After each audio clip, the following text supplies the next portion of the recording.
който вече се е случвал веднъж в историята на аматьорския бокс. Всичките 11 състезатели на отбора на Русия ще оспорват европейските златни медали в категориите. Как е разпределен останалия момент от финалите? България е с 3 финалисти, толкова има и отборът на Азербайджан. Украйна е с 2 претенденти за титлите. Армения, Италия и Финландия имат по 1 финалист в категориите. Естествено, нашето внимание е насочено към Детелин Далаклиев, Борис Георгиев и Спас Генов. Българските национали, които в категориите до 54, до 60 и до 64 кг ще боксират съответно срещу руснаците Али Алиев, Олег Комисаров и Андрей Баланов в битките за европейското злато.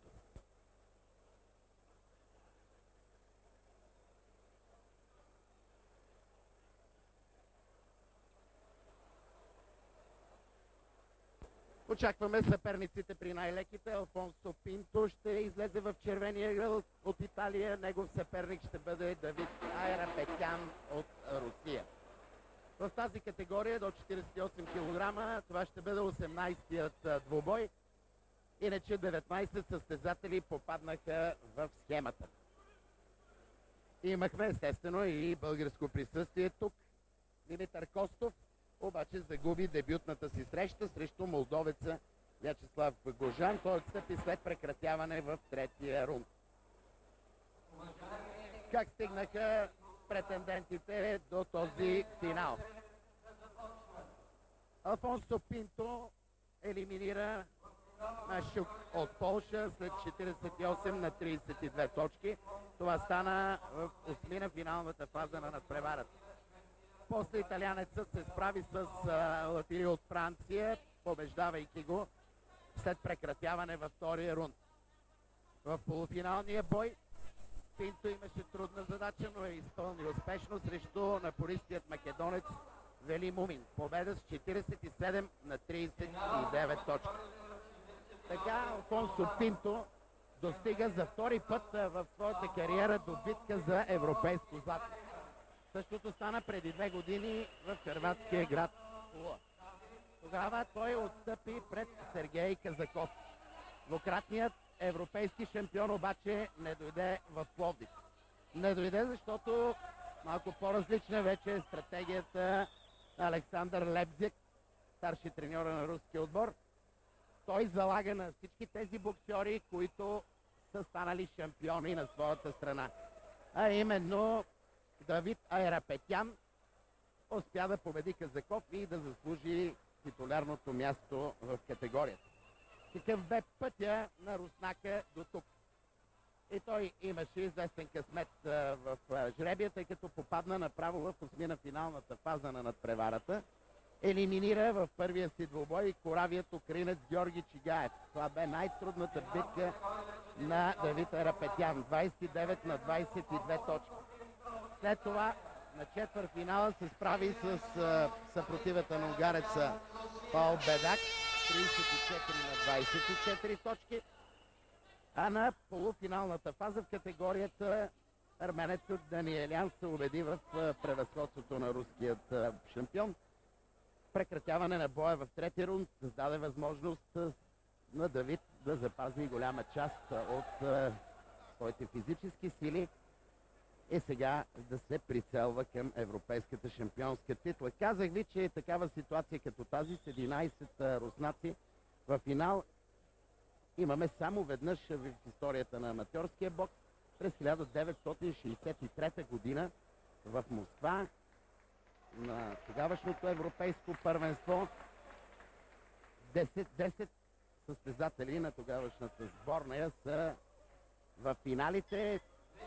При най-леките, между другото, тогава Стефан Панайотов, българският национал, атакува титлата, но я губи от Виктор Бостров. В 4 финални боя тогава руснаците губят, печелят 6 шампионски титли. Защо картината да не се повтори и днес? Вярно е, че руснаците разполагат с изключително качествен аматьорски бокс, имат изключително сериозен потенциал, имат огромна възможност да избират на една широка основа своите титуляри. Общо взето, в последните 3 години именно този тим диктува европейската мода сред аматьорите, но в никакъв случай руснаците не са непобедими. Обратен гард и за двамата. Малко по-нисък е Айрапетян и очаквам да търси бой от полудистанция и от близка дистанция. Ако така се развиват нещата от непрекъсната размяна, то нещата ще стоят добре за руснака. Типичен дистанционен боксер е Алфонсо Пинто. Има много добре изградена постановка на нанасене на прави удари. До тук срещата се развива равностойно. Хубав десен прав на Айрапетян. Отново му осигурява аванс.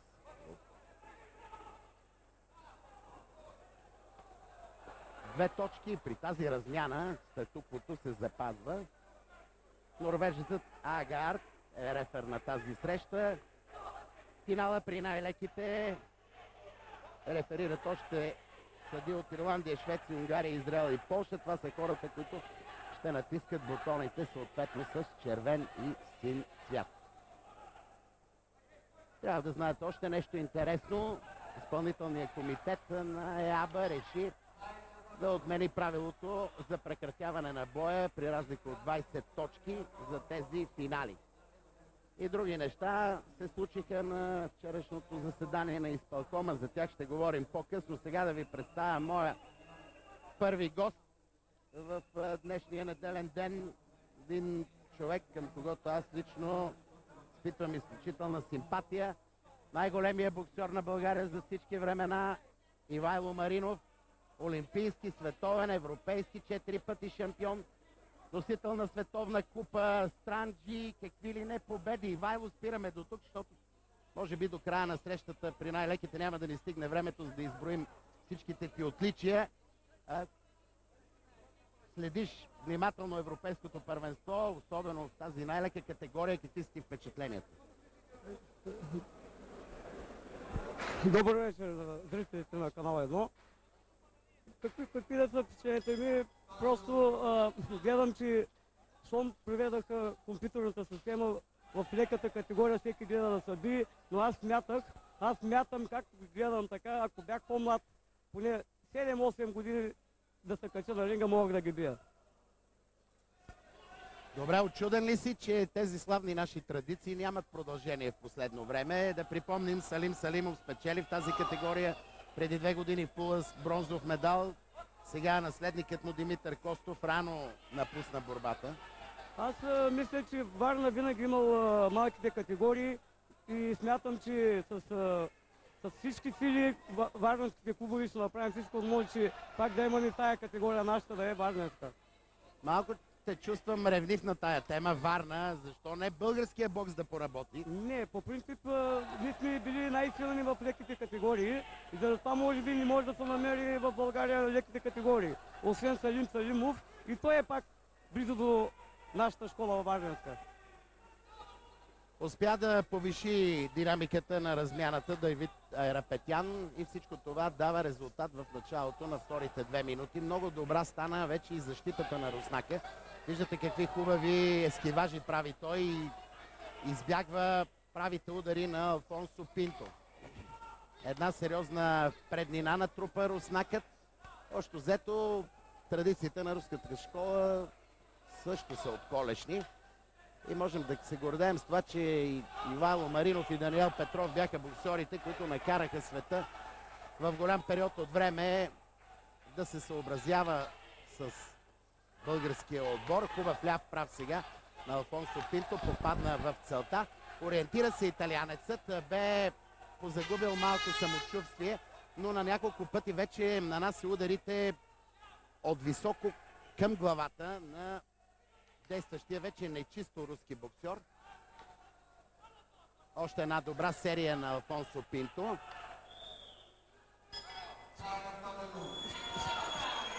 Типичен файтер е Руснака. Италианецът се стреми от дистанция да противодейства, но не ми изглежда красив този бой, Ивайло. Въобще не ми изглежда красив, даже според мен по-техничен, по-красив бокс прави италианеца. Както го гледам, Руснака разнообразно търси дистанцията, да намали дистанцията, но италианеца, според мен италианеца, ако не му даде възможност да играе по-често с лявата си ръка, сигурен съм, че може да победи. Няма онази красота на защитните действия, няма го това придвижване с краката и при най-леките вече виждаме един типичен финал в стил файтер. Файтер, да, и за мен така и на мен ми изглежда, но ако играе дясна ръка, може би аз съм сигурен, че италианеца може да го победи. Много грубо играе Руснак. Няма защита, се фърга без дистанция, без да финтира противника. Алфонсо Пинто взема второ място в европейската ранглиста. Давид Айрапетян е на 8-ма позиция. Да, така може би да играе. Да не го допуска до себе си. С удара. Умее Алфонсо, умее Айрапетян да загражда съперника, умее да го засипва с удари.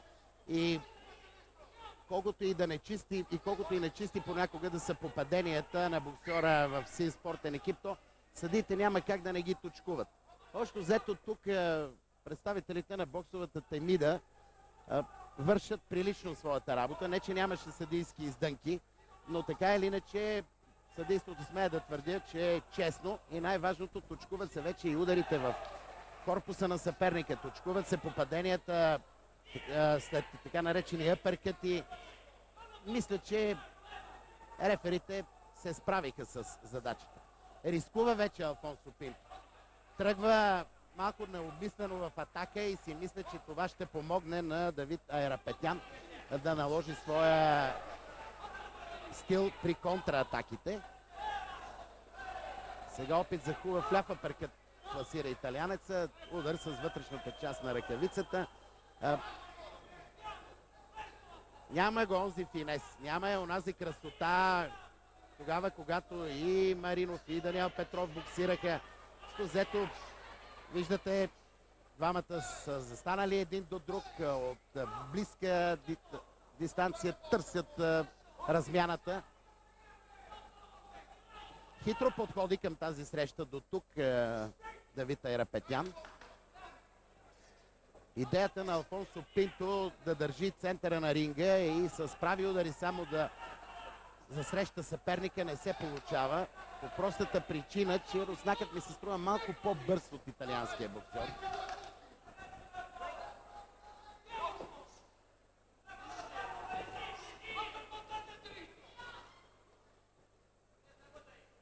Успя Айрапетян да задържи тази разлика в точките и тук да завърши много силно този, смея да твърдя, решителен трети рунд за крайния изход на борбата. Ето е тази почивка, която идва при 7 точки в повече за руския боксер. Той е роден на 26 септември 1983 година. От 9 годишни се занимава с бокс. Анталцев и Романчук са неговите треньори. Играе своя бой 212, постигнал е 192 победи. Не е чак толкова сериозен международният му опит. Има 27 срещи, от тях 25 спечелени. Световен шампион за младежи. И в всички случаи, ако Давид Айрапетян завладее европейското злато в категория 48 кг, то на него мисля, че по-нататък ще разчита до Олимпийските игри в Пекин Александър Лебзек. Няколко думи за Алфонсо Пинто. 28 годишен италианецът, един от рутинираните бойци, но пък има много скромна кариера. 82 срещи с 70 победи. Стана вече дума за неговите постижения, участники на Олимпийските игри.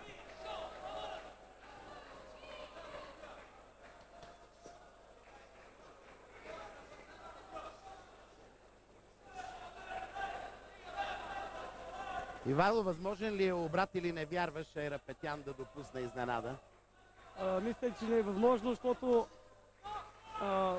нещо италианеца взе на посоки само да атакува, а би не трябвало така да играе. Той е по-опитен, по 28 годишен, по-опитен и трябва така да играе. Мисля си, че Алфонсо Пинто загуби много време. Загуби много време до средата на боя в първите два рунда. Там беше длъжен да внимава повече, да изчаква, ако трябва, а не да позволява на съперника по подобен начин с крачка напред и с десен прав да го атакува. Отново много силно дясно круше попадна в главата на италианец. Разбита е защитата на Пинто.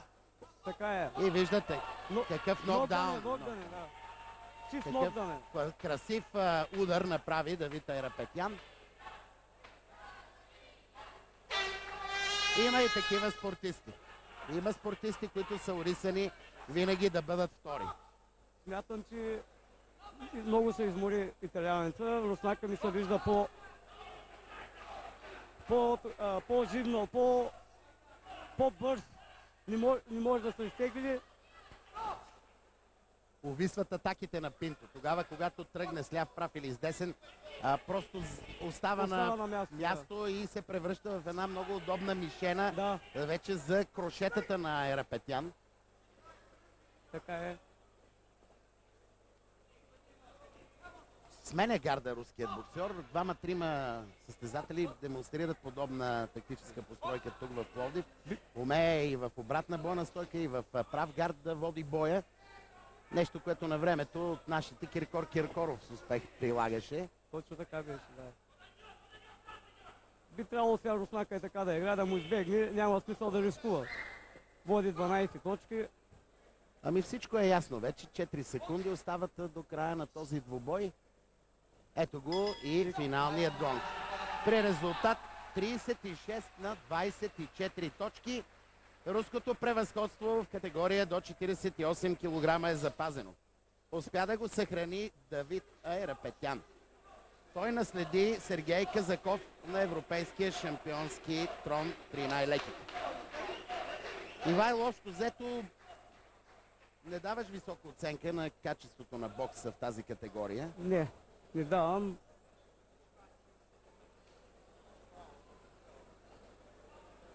Мисля, че трябва и да се аргументираш. Защо? Защото би трябвало според мен да махнат тия машини. Аз съм сигурен, че ще има по-красив бокс и ще върнем публиката в залите, които да са напълни. Мислиш, че машината, че компютъра е причина да се промени бокса ли? Точно така е. Защитата няма, техниката не вижда. Само гледа да се бият и един грозен матч става след като те компюторизяваха, но сега му гледа да се бият и нищо друго. Без защита, без... Много спорен остава, уважаеми приятели, този въпрос. Естествено, мисля си, че новото ръководство на ЕАБА в лицето на Едуард Хусеинов ще потърси някаква промяна. Да, и аз така мисля, даже го говорихме, заедно сме говорихме, запознахме се. И... Той така беше много добронамерено настроен към теб. Да, много добре.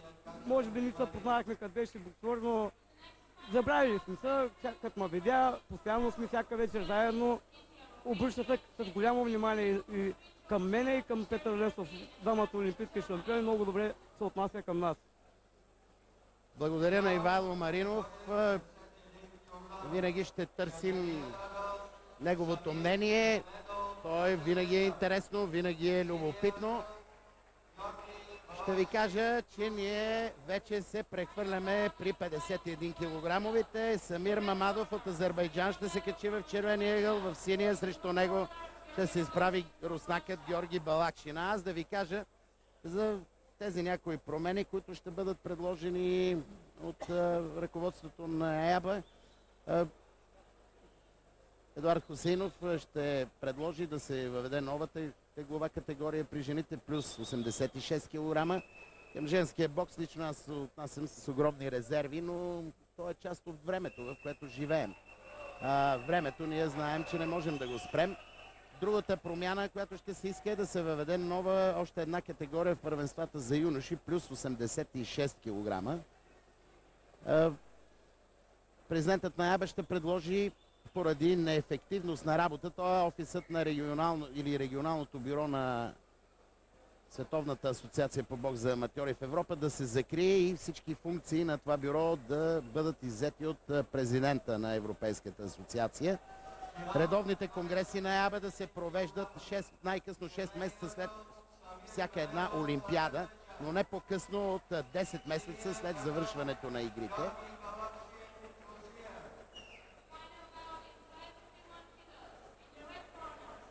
Пълна прозрачност и открита церемония при теглянето на жребия, както за съдиите, така и за съперниците в отделните категории. Новото ръководство на европейския бокс ще пледира да се махне изобщо това правило при 20 точки срещата да се прекратява. А реферите и съдиите, които получават отлични оценки за ръководството си на Олимпийски игри, да имат право да участват и в следващия олимпийски турнир. Мисля, че това е една справедлива оценка за тяхната работа и един справедлив подход. Ще бъдат прияти за членове на ИБА Сърбия и Черна гора вече като отделни федерации. Да се възстанови членството на Гибралтар и на Люксембург. Това също са част от нещата, които новото ръководство на европейския бокс ще иска да се направи от световната централа при аматьорите. Интересен двубой, обратен гард за Георги Балакшин. Познаваме го добре. Той е двукратен шампион на Стария континент, докато Самир Мамадов от Азербайджан е един от младите боксери в тази категория. Една от приятните изненади на шампионата в Пловдив. Предимство от 3 точки в полза, вече от 4, в полза на Георги Балакшин. Руснакът много хитро използва предимството на обратната си бойна стойка. Сега виждате, че и азерът смени своя гард. Малко позакъсняла ми се струва тази реакция на Мамадов.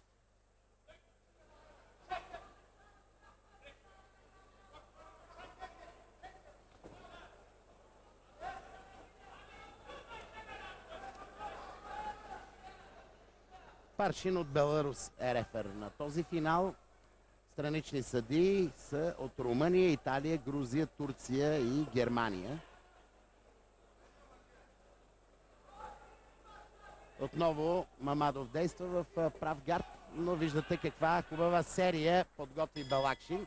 Много добре руснакът работи с дясната предностояща ръка, хубаво финтира и след това пласира точни удари. Да кажем как стигнаха до тук съперниците. Мамадов успя да се справи на осмина финала с Пикарди Италия след прекратяване във втория рунд. След това елиминира и Авагян Армения с 43 на 20 точки.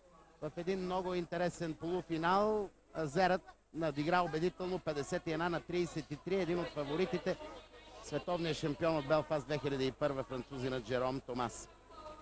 Балакшин също вървя убедително, 27 на 3 точки срещу Фабер от Чехия, след това 34 на 16 срещу Самойленко Молдова и 28 на 9 точки срещу Бато Мунко Ванкеев от Беларус. Салим Салимов, нашият национал, спечели една победа в тази категория, елиминирайки Георги Киланава от Грузия с 43 на 17, но на четвърт финала момчето от Омуртак напусна победен ринга след 23 на 35 срещу Жером Томас. Петър Лесов, олимпийският ни шампион от Москва 80 година, е на нашия коментаторски пулт. Адаш, наблюдаваш турнира внимателно, стигаме и до тази финална битка. Изобщо как видя тази категория до 51 кг? Тази категория се оказа с много силни боксьори. И, нали, знаем, че тук участват 8 републики от Съветския съюз. И виждаме, от бившия Съветски съюз. От бившия, да. И виждаме, че всички са добре подготвени, което прави и самото европейско първенство много силно. По твое време се бореше само с един руснак от общо 16 сега. Така е, то едното е хубаво, че и не се елиминират, но там пък като се паднат с Руснак, те от 16 избрани, нали, най-добрия. Не всички, 12 ли са, 13 републики бивши на Съветския съюз са в Европа. Една-две от тях не са представили боксери в категорията. Балакшин продължава да демонстрира висока класа, макар че сега изпитва известни затруднения в този втори рунд. Аз ги наблюдавах много добре и двамата. Единия го познавам много добре. Руския състезател, който е много опитен, с много титли. Нали, и ти каза, че това е една от най-приятните изненади за шампионата в Пловдив, да, присъствието на Азера. Боксер, да, млад много състезател. напорист, но тук просто се вижда, че опита се оказва. Дори азерския боксер е по-напорист, по-хубав, но още вижда се, че няма опит. И мисля, че руския боксер ще го излъже повече с опит. Променило ли се нещо в категорията от твое време и сега? Как преценяваш? Сега по-качествен бокс ли демонстрират съперниците или може с носталгия да се връщаме към 80-те години, когато ти бе големия шампион? Ами виж сега, тук има... Не, едно време беше по-техничен бокс, по-приятен за гледане, но тук също се наблюдават, нали, хора, много боксери са се запазили и този стил на боксиране, който е по-приятен и също им носи успехи. Но мисля, че, нали, по наше време без тия компютри, без каските беше много по-приятно. Сега гледаш двама боксери и играеш и знаеш, че само име играеш. Не можеш да го видиш и някак... Така е. Мисля, че и в тази посока ще работят новите шефове на европейския бокс. Поне до преди време се направи един компромис. Помниш, излизаха с каските, запечатани, като едни бронирани човечета, боксерите, като рицари, както ми подсказва режисьора Иван Зашев. Така че зрителите не можеха да си спечелят любимец. Виждаха боксерите едва след финалния гонг. Сега това е нещо като плюс, да им се слагат каските на ринга, но мисля, че тези шлемове Пепин направо са излишни. Са излишни. Абсолютно си прав. Идеята да пазят лицата на боксерите не изигра чак толкова добра работа. Така и сега и ръкавиците са по-добри. Няма ги тия нокаути. Нашите бяха и по-разбити. Сега се играе само с нови ръкавици, по-плътници са. И мисля, че тия каски са напълно излишни. Дори те пречат да се виждат страничните удари. А и няма ги тези връзки на ръкавиците, които много често водеха до нараняване. Да, така че усъвършенстването на екипировката на боксерите вече изключва тези каски, но все още има достатъчно закостенели мозъци на световно равнище в бокса. Мисля, че и с тях битката ще завърши успешно, за да стане задължителната промяна, към която се стремят модерно мислещите хора. Няколко думи за Самир Мамадов. Той е роден през 1988 година. Европейски шампион за юноши, световен шампион за кадети. Всичко, което азерът е направил до тук е на ниво юношески формации. За първа година той е при мъжете и самия факт, че стигна до финал на континенталното първенство е достатъчно красноречиво доказателство за неговата класа. Поуплашили се, попритеснили се от името на съперника, но ми изглежда далеч от онази форма, която демонстрираше до успешно изиграния полуфинал. Класа си остава Георги Балакшин.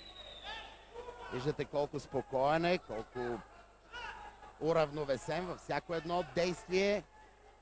Финтира, не бърза обаче тогава, когато не е сигурен да атакува.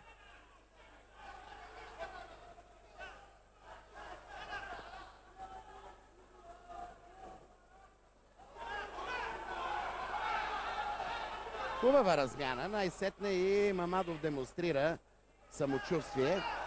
Но всички тези действия на азера са твърде закъсняло противодействие на големия шампион.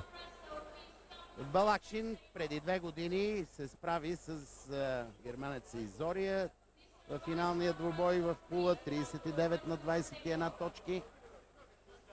През 2002 той срази Жером Томас 28 на 18 у дома в Перм. Така че руското превъзходство остава непоклатимо. Ще има размествания в ранглистата в тази категория, тъй като Жером Томас при всички случаи ще отстъпи челната позиция на Георги Балакшин. Мисля си, че и Салим Салимов, който бе на трето място, ще слезе малко по-надолу, защото все пак точките спечелени на това европейско първенство, на най-големия турнир за годината при боксерите аматьори в Европа, ще окажат своето влияние. 17 състезатели попаднаха тук. Това е 16-тия последен бой при 51 килограмовите. Ще попитам Петър Лесов как приема и този куриозен факт. 11 руснаци в 11-те финала. Той не е куриозен, защото се е случвало и друг път. Случвало се 63-та година в Москва, разбира се. Но се вижда, че те си запазиха структурите на боксиране и че са много добре подготвени боксери. И само остава да чакаме, да се надяваме, че български боксер ще ги победи.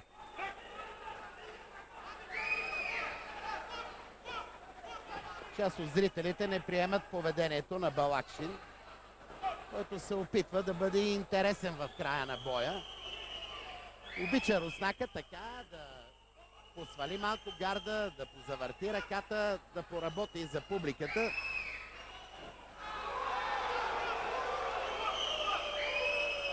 Удар под пояса класира Мамадов. Нещо непозволено.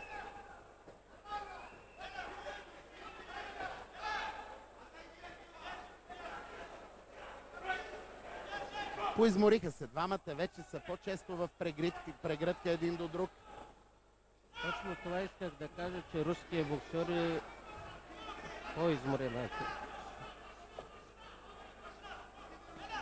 Умее обаче Балакшин много хитро да симулира в този близък бой, да симулира нечисто действие на съперника, иначе той държи. Това е опитността, рутината. Но виждаме какви прекрасни леви прави пласира Балакшин в последните 30 на секунди. Потърси и ляв апъркът. Общо взето много по-класния, много по-стойностния е боксера в синьо. Така е, но при всички случаи времето ще работи за Азера, но му е много рано. Така е, да, 18 годишно момче, то достигна на този етап върха.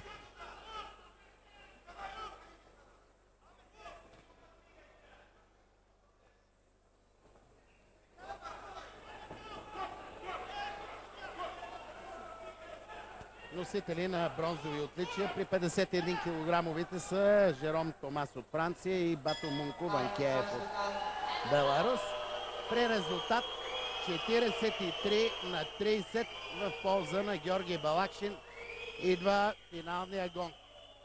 Голяма част от зрителите освиркват вече трикратния шампион на Стария континент.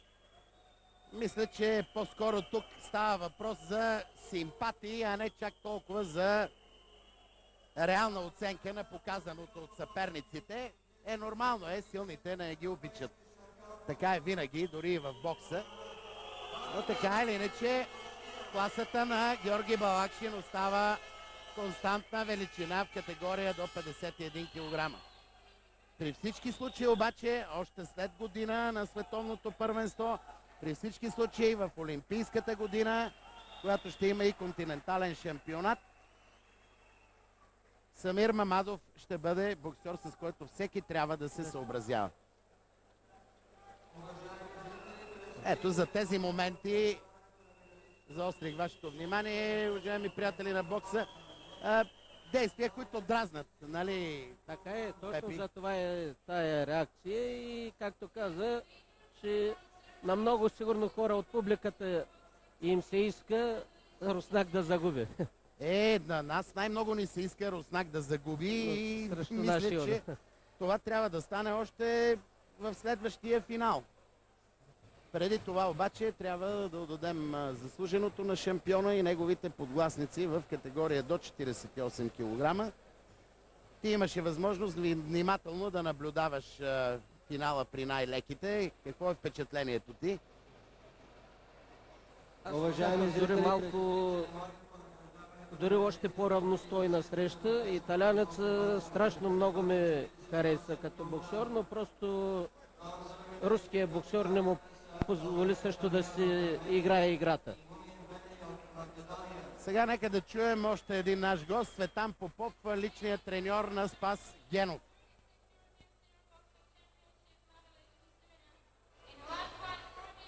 Category. Bronze medalists are Oganes Danalian from Armenia and Mumin Veli from Macedonia. Сега настроението при него и желанието му е огромно, дано да не прегори само в самата среща. Познавате ли качествата на руския боксер? Познаваме, но той има среща с него миналата година пак тук в Пловдив на турнира Странджа, където Спас го победи с 6 точки разлика. Благодаря ви, успех!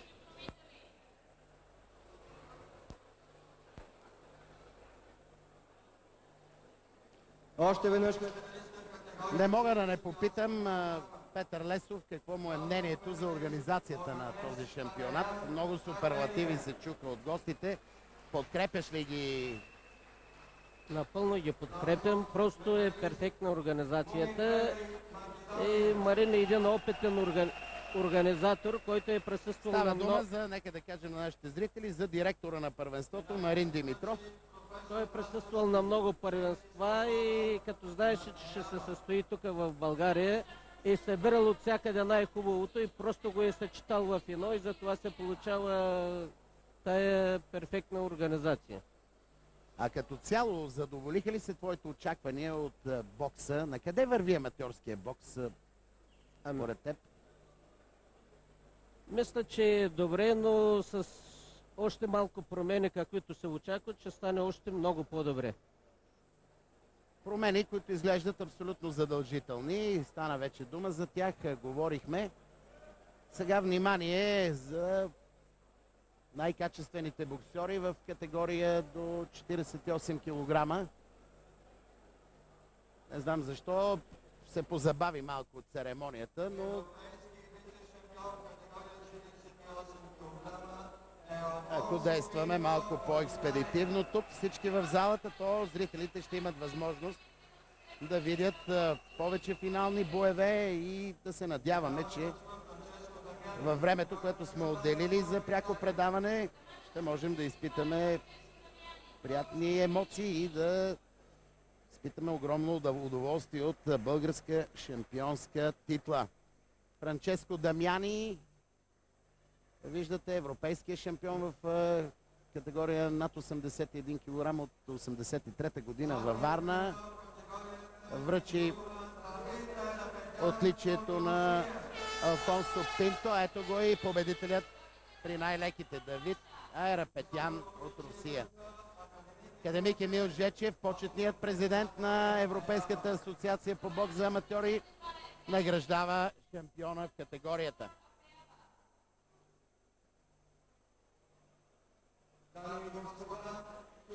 Сега трябва да замълчим пред руския химн.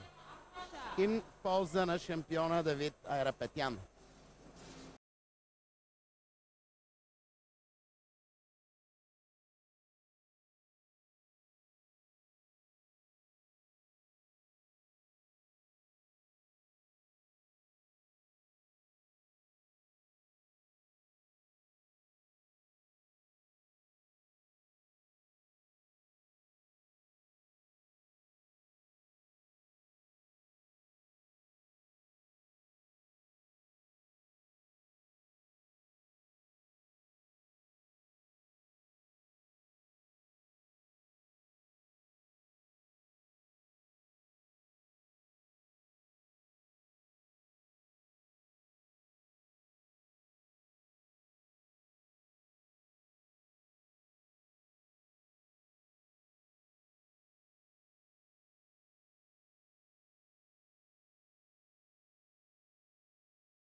Същина е в Пловдив.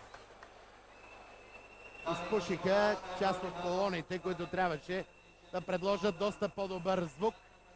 Тук в палата номер 11 на Панаирния град.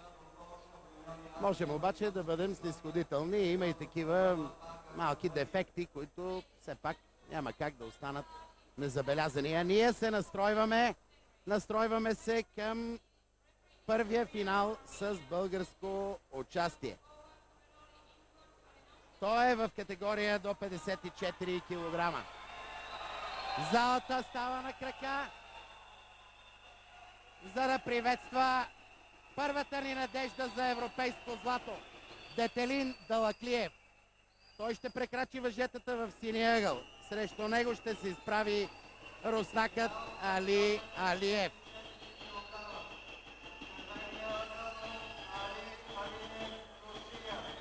Непобедими ли са боксерите на Александър Лепзяк? Далаклиев има добра възможност да опровергае всички, които смятат за положителен отговор на този въпрос. Спокойно изглежда Ангел Ангелов. Съсредоточен е Детелин Далаклиев. Предстои му обаче изключително трудно изпитание. В тази категория руската школа също има сериозни традиции. Традиции, които обаче бяха нарушени през 2002 година в Перм, когато именно беларусинът Хацигов успя да спечели срещу Ковалев и така да нанесе първия сериозен удар на домакините тогава на 34-я еврошампионат. После Геннадий Ковалев си върна европейското лидерство при 54 килограмовите, надигравайки в пула с 52 на 28 точки французи на Али Алап. Обратен гард за Али Алиев. С това обстоятелство Детелин задължително трябва да се съобрази, иначе двамата са равни на ръст.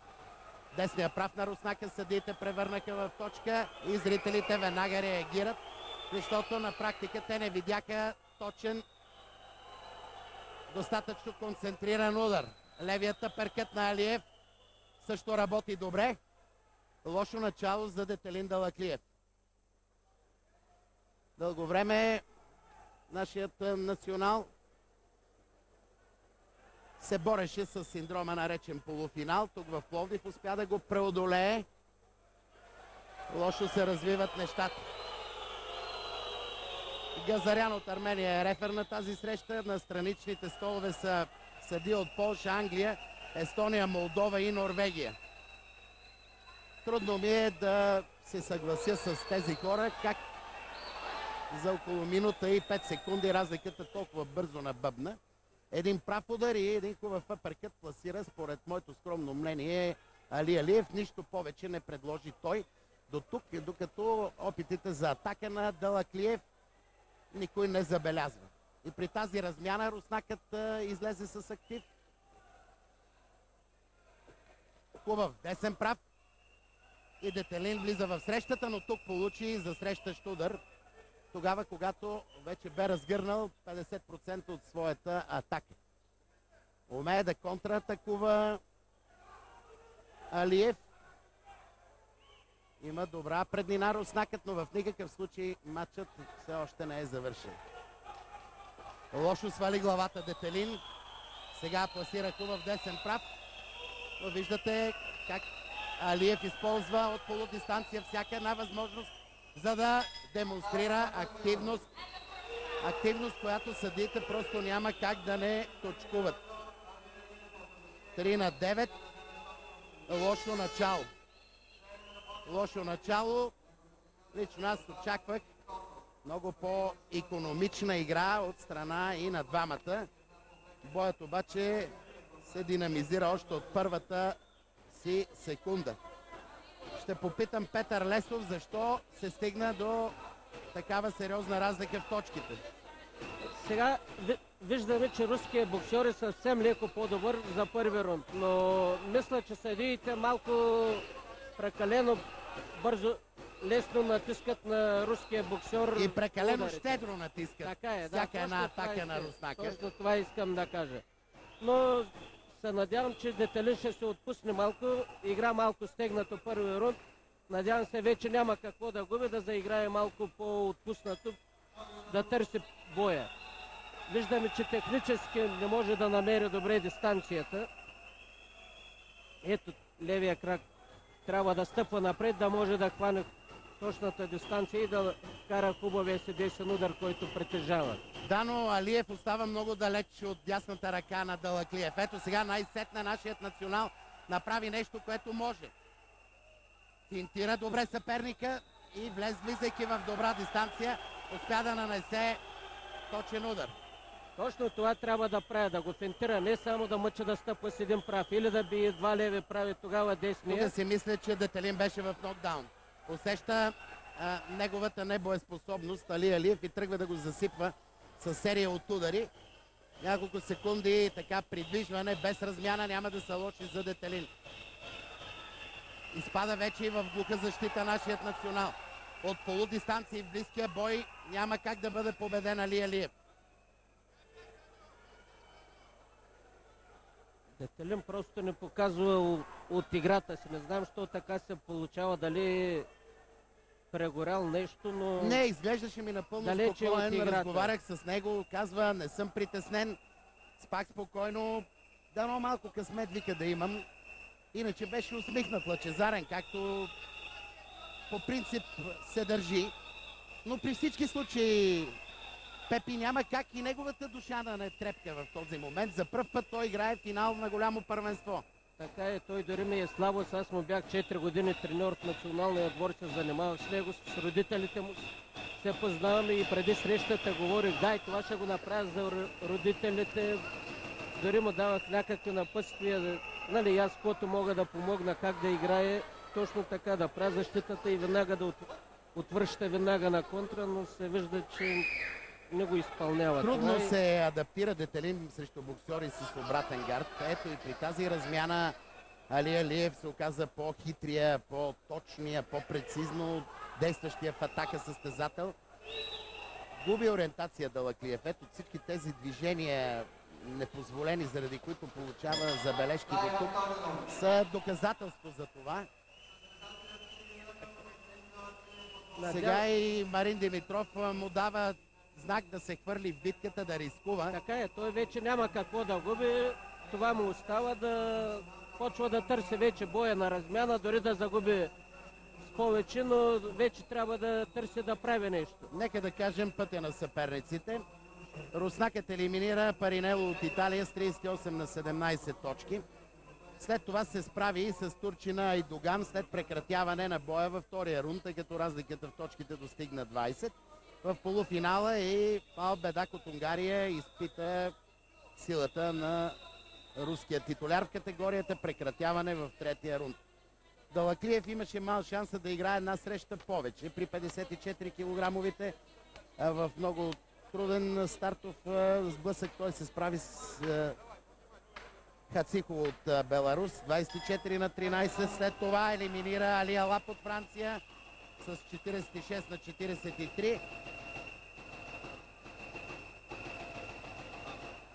Преодоля и англичанинът Мъри в битката за европейско отличие, 34 на 18. А хърватинът Ахмети се отказа срещу Далаклиев след 4 минути игра. Десен прав на Алиев, отново е точкуван. Сега и дясното кроше на Далаклиев съдиите превърнаха в точка, но разликата вече е, според мен, непреодолима. Онова, на което може да разчита Далаклиев, е само съкрушителен, точен, нокаутиращ удар, нищо друго. Както играе с единични удари, това няма да му... Разбира се, виждам да за съжаление, виждам, че и защитата му вече се пропуква много сериозно. Така е, да, може би прегоря. Може би не е бил готов да изиграе финала както трябва. При всички случаи Далаклиев ще остане в челото на ранглистата при 54 кг, но си мисля, че ще сдаде. Ще сдаде лидерската позиция, ако не направи нещо наистина равностойно на подвиг. Тръгва да динамизира боя. Така може да действа само състезател, който не се е предал. Това му беше играта, трябваше да я започне от самото начало. Точно така. От полудистанция и близкия бой да търси непрекъснатата размяна. От това положение, при което се развиват нещата, Али Алиев остава по-точния, остава по-свежия от към идеи състезател. Общо взето и това изригване на Далаклиев се оказа само епизод, не постоянство в боя до тук. Имаше ли нокдаун или не? Точно това бяха моите думи, да не го оставя от първи да показахме това, че поумори се, видимо се поумори Али Алиев. И естествено надеждата умира последна, но тези 13 точки в минус са изключително тежка бариера за преодоляване. Вижда се, че нашия боксер е по-трениран, но за съжаление точките са вече много и не вярвам руския състезател да допусне. Да кажем няколко думи за двамата. Далаклиев, състезател на Ботев Пловдив, роден 83-та година. Иван Нешев е негов личен треньор. Играе днес за 220 път, спечелил е 206 двубоя, 105 международен двубой с 96 победи. Бронзов медалист от световното първенство в Банкок 2003 година. Бронзов медалист от Пула 2004. Трето място е на европейско първенство за юноши в Сараево. Али Алиев е с 4 месеца по-малък от нашия национал. 147 среща за руснака при 130 победи, 30 международни боя с 24 печеливши развръзки. Това пише в визитната картичка на съперниците. Алиев, виждам вече, и да бяга от размяната. Това е нормално поведение. Няма място за отдих пред Детелин. Ако иска да потърси обрата, то той е длъжен да събере всички сили и да засипва съперника с удари. Такива клинчове работят в полза на Алиев. Сваля опасно ниско своята глава руснака. Сега ще последва забележка, но не на верния адрес. Интересно защо Далаклиев беше предупреден.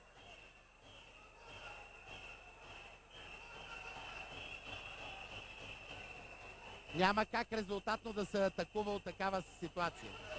Или трябва да отстъпи крачка назад Детелин и тогава да връхлети, или трябва да отвори гарда на съперника и да търси късите крошета. Виждате как лявата му ръка увисна сега. Добър десен прав, но това, което Алиев направи за 6 игрови минути, наистина изглежда невъзможно за стопяване.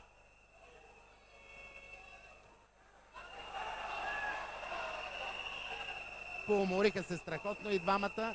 Руснака почти е гроген, но за съжаление и не остава много време Далаклиев да може да обърне матч и както ти сам каза с това държане, където го задържа и не му разрешава да развие дистанция. Влиза в тактиката това задържане. Не можем да го отречем. Да.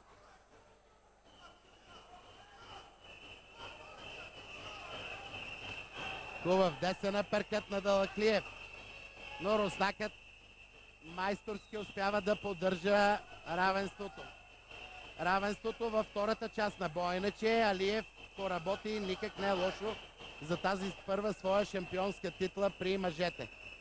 Шампионска титла, която ето след този гонг вече е узаконена. 36 на 24 точки. Трети европейски златен медал на адреса на руския отбор. Можем все пак да поздравим Детелин Далаклиев. Той стори немалко. Нали Адаш надмогна онзи Рубикон за него наречен полуфинал. Така е, да се надяваме вече да играе и за златен медал. Има ги тия сили. Тази среща победител по нощи 36 на 24 е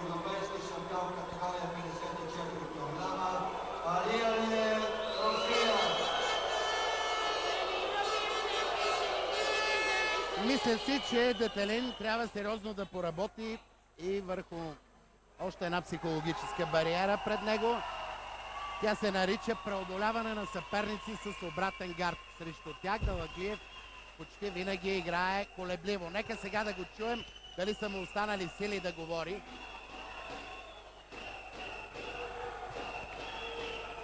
Детелин е разочарован и си оставаш с сребърен медал. Ами, за мен това е постижение, обаче мечта ми беше да стана европейски шампион. Какво не ти достигна, за да се осъществи това? Еми, цяло за момента, мисля, че само тактиката нещо стана. Не пригорах ли, какво стана, не мога да разбера. Точно така, началото ти беше много трудно. Имаше ли напрежение? Все пак това ти е първи голям финал.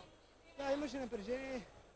Така по-голямо, не от самия боксер, защото видяхте и тактически ме излъга. Като усети вече, че почна да омеква и почна само да се лепи в мен. До сега руснаците нямат победа. Според тебе може ли изобщо някой да победи руснаците на това първенство? И специално Али Алиев можеше ли да бъде победен? Можеше, да. Не е кой знае какво. Ама, аз като мен сега, като сега победи в момента, няма как. Благодаря ти, успех от тук нататък. Останаха му сили на Детелин да сподели няколко думи и сега да отдадем заслуженото на шампиона и неговите подгласници при 51 килограмовите. Бато Мунко Ванкеев от Беларус с бронзов медал, простете, както и Жером Томас от Франция. Нормално е французинът да гледа лошо, да бъде недоволен. Той се бе прицелил към европейско отличие с далеч по-благороден блясък. Загуби от сребърния медалист на Стария континент Мамадов убедително, така че само на себе си трябва да се сърди Жером Томас. Шампион в тази категория е Георги Балакшин от Русия. Това е трета поредна шампионска титла за Балакшин, който прави една сериозна заявка за място в историята на европейските шампионати. Да кажем на нашите зрители, че само полякът Збигнев Печиковски и нашият голям майстор на ръкавиците Ивайло Маринов имат по 4 златни медала от европейски първенства. Те са лидери в тази почетна класация. Един от шефовете на европейския бокс, Абиев, зърнахте го, човекът с очилата, даде златния медал на шампиона. Доскоро той бе и шеф на европейското боксово съдийство. Много помага на боксерите на Азербайджан, но така е. Когато имаш гръб и извън ринга, то нещата са доста по-лесни.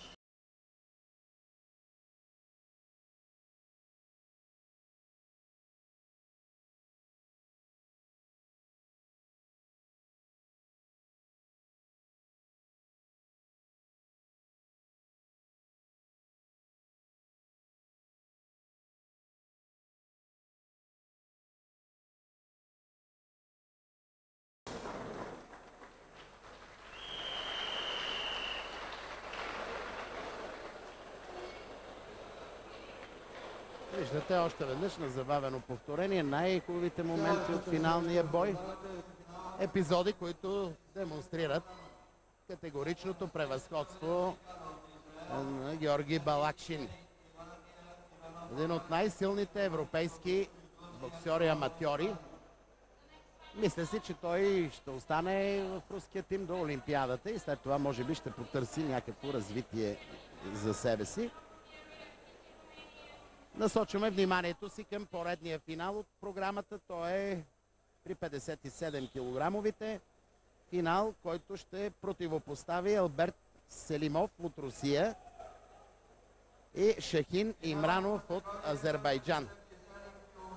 И тази категория до 57 килограма наричахме българска, особено през 80-те и 90-те години.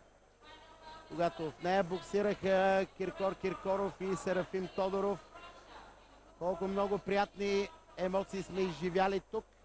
За съжаление, вярвахме, че ще има българско присъствие в този финален бой. Това обаче не стана. Не стана, защото Алексей Шейдулин загуби с 26 на 37 срещу Шахин Имранов в полуфинала на категорията. Категория, в която попаднаха 18 боксери. В схемата това е 17-тият, последният финалният бой. Да кажем какво направи още Алексей Шейдулин.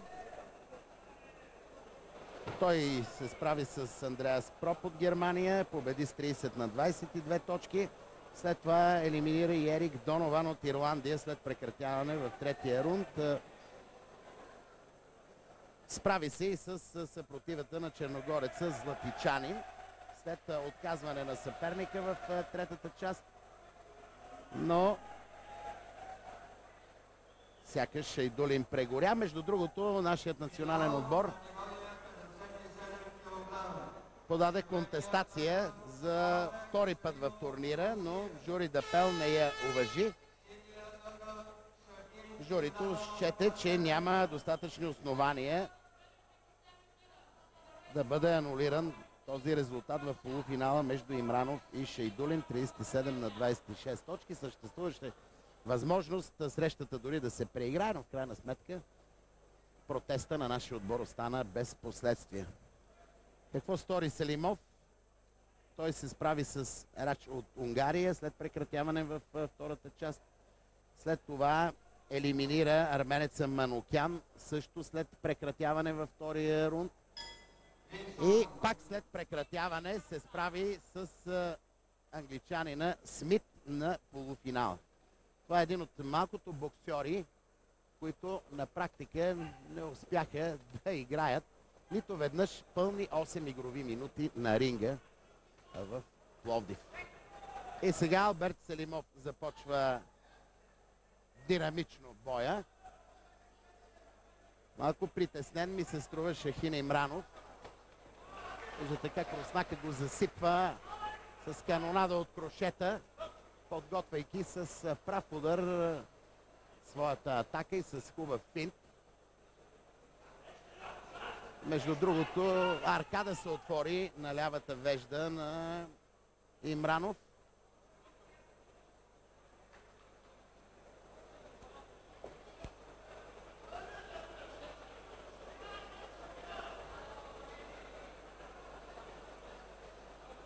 В такива случаи е задължителен лекарския консулт.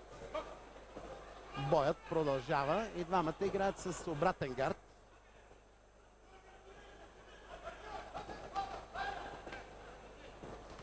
Но нещата не се развиват добре за Зера.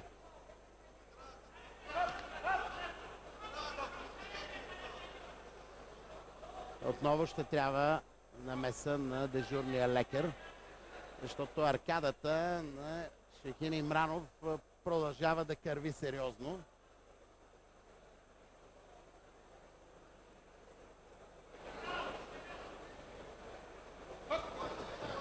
Голям кораж се иска на медицинските лица при такова състояние да разрешат боя да продължи. Помнят зрителите и ти така стигна до олимпийската титла след нараняване на съперника.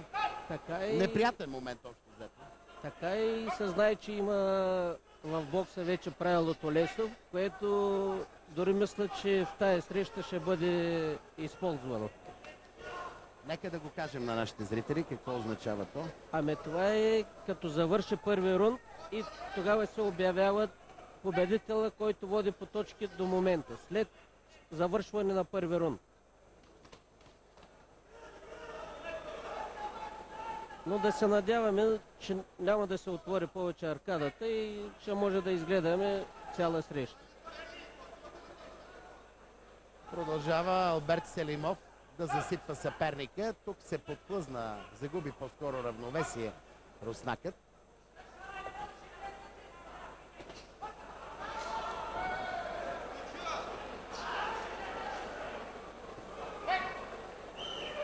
То се вижда, че доста кърве аркадата и Аз мисля, че няма смисъл тренерското ръководство на отбора на Азербайджан да мъчи Шахин Имранов. така е. Толкова бързо се разграничиха възможностите на финалистите при 57 килограмовите, така че всяка една от тук реакция да се продължи боя ми изглежда просто граничеща с безумието, но все пак хората си знаят работата. Работа за секундантите на Имранов. Ще успеят ли да спрат кървенето? Това сега е главната им задача. Не толкова да дават съвети на своя боксер. Аз мисля, че ще успеят за момента, но ще е моментно. Но сам каза, че се вижда, че няма смисъл и да продължи срещата. Руският състезател е много по-класен от азербайджанец. На практика тези финали се превръщат в съперничество Русия срещу останалата част на Европа. Доста стеснена. Как си обясняваш факта, че нито един румънец, нито един французин не достигнаха до финали на континенталното първенство? Така е, французите имат хубави боксери, при тях поне няма разместване, докато при румънците знаем, че и те всяка година сменят президенти, играят с нови боксери, старите остават с старото ръководство и тук не видях нито един боксер от опитните румънски боксери, но за съжаление има голямо отстъпление в Европа в бокса. Вижда се, че повече руснаците се запазиха тая структура, до някъде ние, Украина. Става нещо много интересно. Русия върви непрекъснато нагоре, достигайки максимума на резултати, докато отдолу по властниците, като изключим България, Азербайджан и Украина, всички останали се променят. Сега германците също разочароваха. Те имаха шампион от преди 2 години, Тайберт, в същата тази категория до 57 кг. Нищо и спомен не е останало от немското присъствие тук. Разочароваха и други нации, които сме свикнали да причисляваме към силните. Унгарци, поляци. Така и за съжаление, но при германците там гледат да вземат от някъде златен медал от европейско, световно и веднага да се хвърлят в професионалния бокс. Това е една стратегия, която не е лишена от логика. Знаем къде са големите пари, но все пак толкова бърз преход ми се струва нерезонен.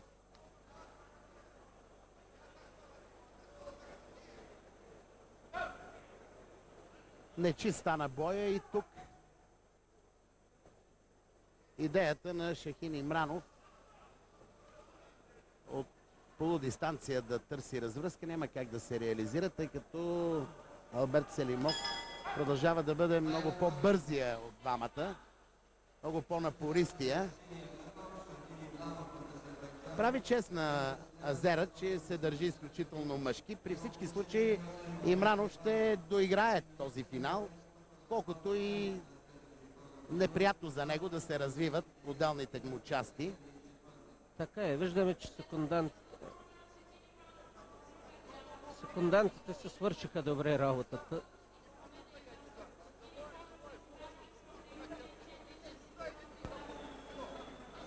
Алберт Селимов е член на отбора Нафта от Москва. Роден е през 86-та година. От 9 години се занимава с бокс. Сергей Талибов е личен негов треньор. Играл е 133 срещи, постигнал е 124 победи. Много скромен е международният му опит. Това е неговият 16-ти двубой. Спечелил е 12 от тези 16 международни изпитания. Шампион е на Русия и е на път да постигне първият си голям успех. Прави го със самочувствие руснака. Няколко думи за неговия опонент. Той е 26 години. Азера се занимава от 10 години с бокс. Участник на Европейското първенство преди 2 години в Пула. Беше и сред финалистите на Олимпиадата, но по-скоро попадна там заради дългото, сериозното рамо на Биев. Един от важните хора в европейския бокс, не толкова заради Той знае колко качествени игри и стабилни резултати. Сега в средата на олимпийския цикъл квалификациите изглеждат твърде далечни, но ще им дойде времето и отново ще се разиграят интереси край ринга. Сигурен съм в това. Знаете, Пловдив беше домакин на олимпийска квалификация по пътя към Атина. Но едно мислехме тогава, друго стана. На европейското в Пула през 2004 взехме квоти в тези категории, в които очаквахме проблеми, а в тези, в които мислехме, че са несигурни участниците, там пък дойдоха грижите.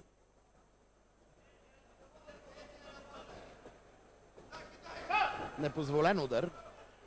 Няма право боксера в тила да атакува съперника.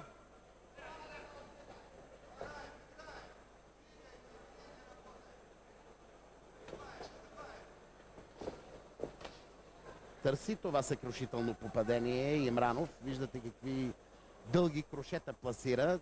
Така наречените бълти на боксов език. Занданки. Занданки. Преди малко се базикахме с тези удари. Но няма, аз мисля, че срещата просто се доиграва. Руският състезател няма да допусне някакъв обрат. Започна се по-често да прилага играта с крака Алберт Селимов. Виждате колко е подвижен, не допуска съперника си на подходящата дистанция. Сваля гарда, за да му починат ръцете малко и след това виждате как с хубав отклон назад и веднага контратака тръгва да действа. Той затикнаха трибуните. Той знае каква е разликата и никога няма да допусне някакъв обрат. В тази категория до 57 кг Алексей Шейдулин е лидер в европейската ранглиста. Втората и третата позиция са за Кедефи Делкир от Франция и Виорел Симеон от Румъния. Но ще има размествания и тук.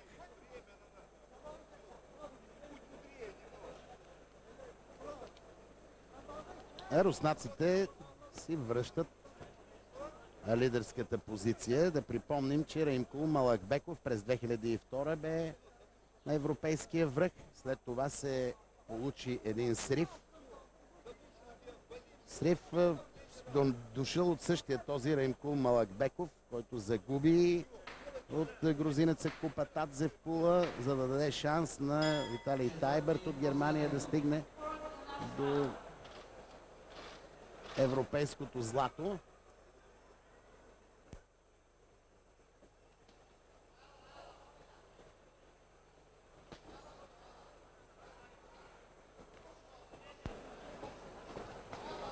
Много впечатляваща серия демонстрира и при тази размяна Алберт Селимов.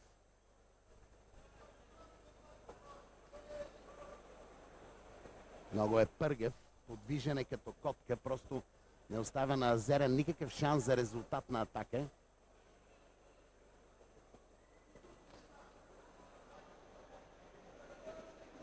Най-силните удари са крошетата на Шехин Имранов, но просто той няма възможност да почини боя от полудистанция, оттам да развие няколко респектиращи атаки. Виждате отново правите удари.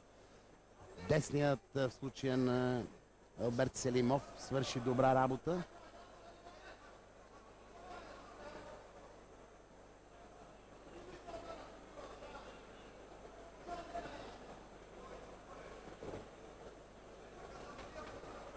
Поредна хубава размяна.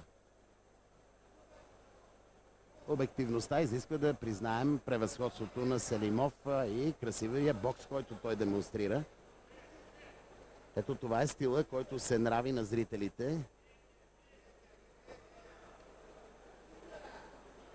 Такъв стил при всички случаи Селимов е възприял и от Серафим Тодоров, нашият изкуствен майстор, нашият голям шампион, трикратният първенец на Европа. Той така обичаше да сваля ръцете, да се движи с крака, да залъгва съперника, след това с отклони и с ескиважи, а понякога и с красиви сайдстепи да поставя боксера срещу себе си в безизходица. При резултат на 10 идва финалния гонг. Четвърто европейско злато на руски адрес.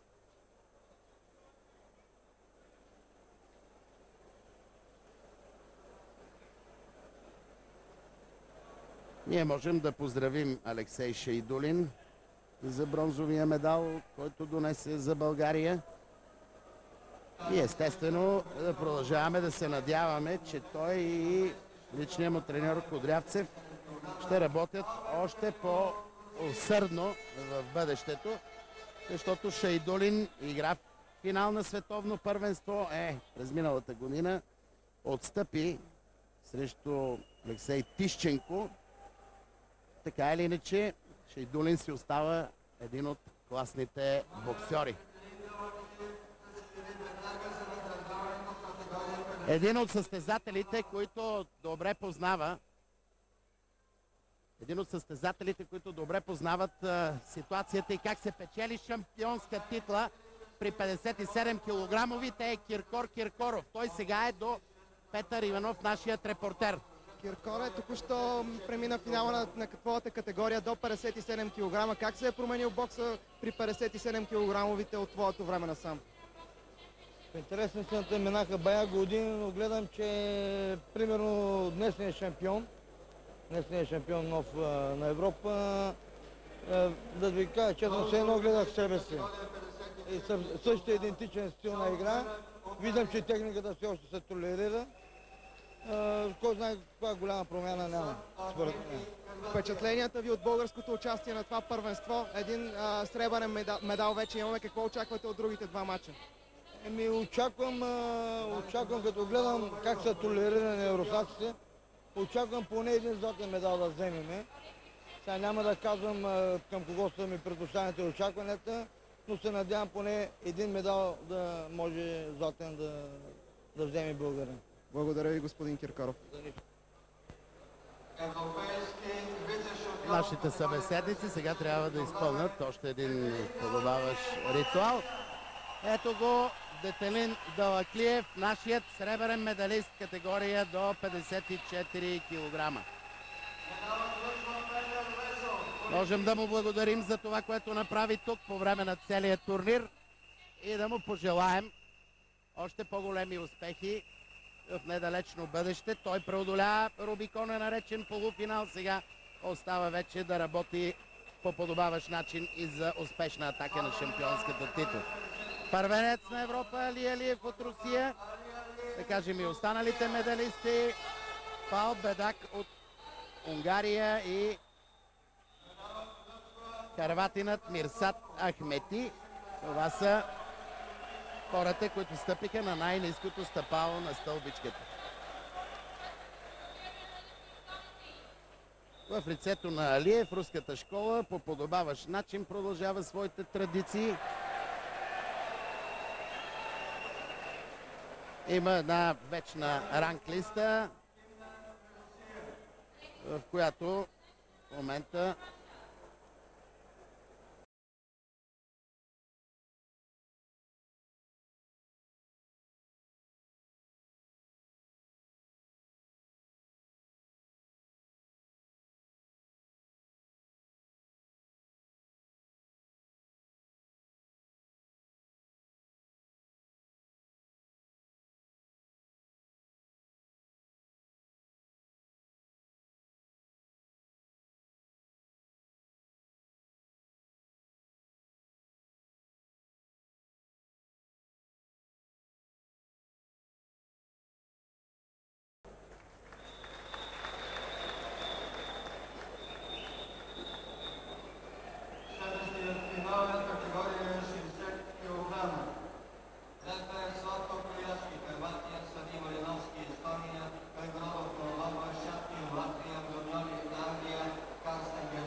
няколко секунди за колегите фотожурналисти. Тази снимка при всички случаи ще бъде изключително ценна за Детелин Далаклиев.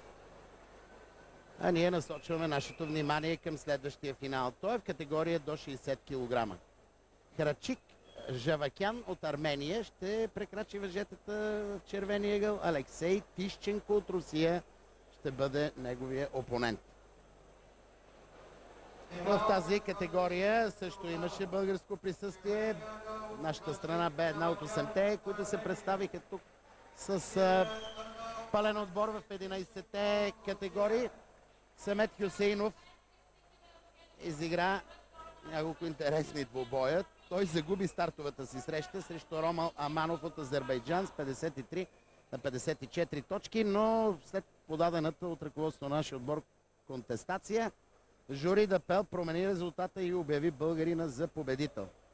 След това Хюсейнов се справи с коравия румънец Адриан Александров по точки 47 на 30, но после задачата му бе непосилна. В четвъртфиналния бой момчето от Омуртаг трябваше да срещне големият претендент за европейското злато Алексей Тищенко. След прекратяване, по-скоро след отказване на нашия национал във втория рунд, Тищенко стигна до полуфинал. Между другото, да припомним, че руснакът е олимпийски и световен шампион, но в категория 57 кг. От този сезон Тищенко за първи път е при 60 кг. Как достигна той до тук? В категорията попаднаха 22 състезатели. Това е 21-я бой. Заключителния. Тищенко елиминира Саридис от Гърция след прекратяване във втория рунд. Стана вече дума за успеха му срещу нашия Самет Хюсейнов. А на полуфинала руснакът се справи с 42 на 29 точки срещу напористият украинец Кличко. Жавакян също се включи от осмина финалната фаза на борбата. Победа с 34 на 17 срещу Овидио Бобирнат от Кипър. След това успех с 20 на 10 срещу поляка Зол. И в полуфинал успех с 25 на 16 срещу Сафарянц от Беларус.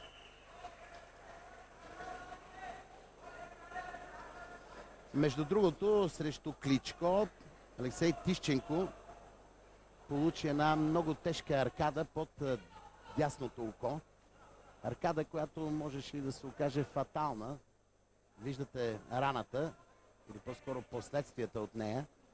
Много работа се отвори и на лекаря на руския тим, защото двама-трима негови боксери бяха с наранявания преди финалите.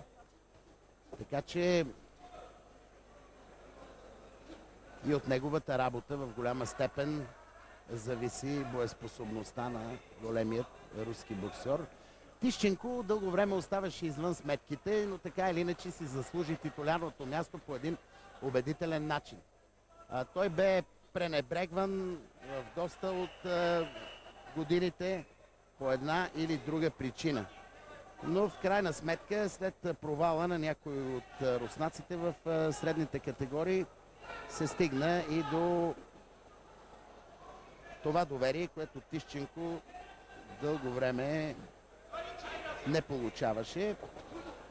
Крачов, руснакът загуби от Бобирнат от Кипър, малко очаквано преди 2 сезона, именно тогава след провала в Пула. Алексей Тищенко получи шанс и използва по най-добрия начин дадената му възможност. Николай Хромов, бившият наставник на руснаците, най-накрая се реши на този ход.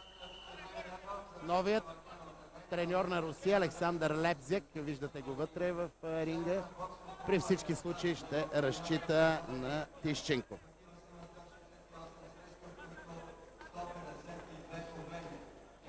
Една категория, в която също сме имали много сериозни успехи. Да припомним, че все още до финала на този бой първенец при 60 кг е Димитър Щилянов. Нали така, Пепи?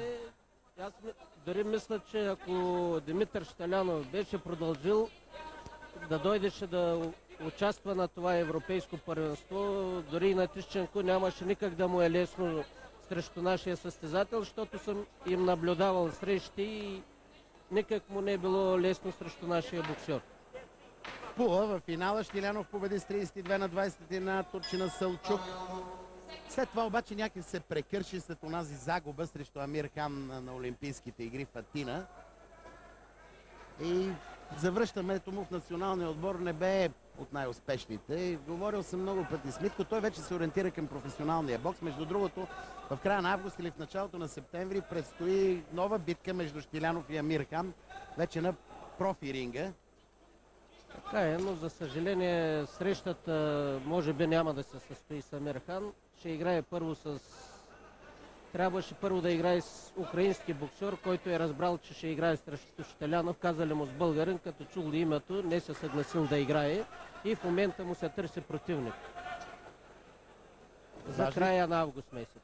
Важни подробности казваш на нашите зрители. Не ни е безразлично бъдещето на Штилянов. Един голям боксер, един шампион, към когото сме длъжни винаги да се отнасяме с подобаващо уважение. Това е последният мухикан от запазил красотата на аматьорския бокс, продължил онези славни традиции, които и ти също наложи заедно с Ивайло Маринов, Серафим, Киркор, Александър Христов, да не забравяме, Даниел Петров, естествено, няма как, Тончо Тончев, все имена, които са ни изправили на крака, които са ни носили толкова много радост.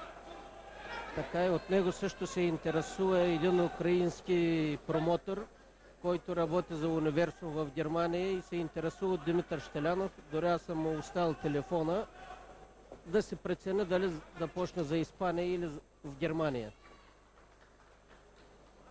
И това е много съществена част от играта. Кой ще те вземе под крилото, с кого ще сключиш договор, кой ще работи с теб. Това е едно от най-важните неща в профибокса, да имаш много силен менеджер и организатор, които дават парите, защото те по принцип избират противниците на неговия боксер. В средата на боя преднината на Алексей Тищенко е повече от убедителна. Тищенко е роден през 1984 година на 29 май. От 13 години се занимава с бокс. Сергей Киселев е негов личен треньор. Стана вече тук дома олимпийски шампион, световен шампион.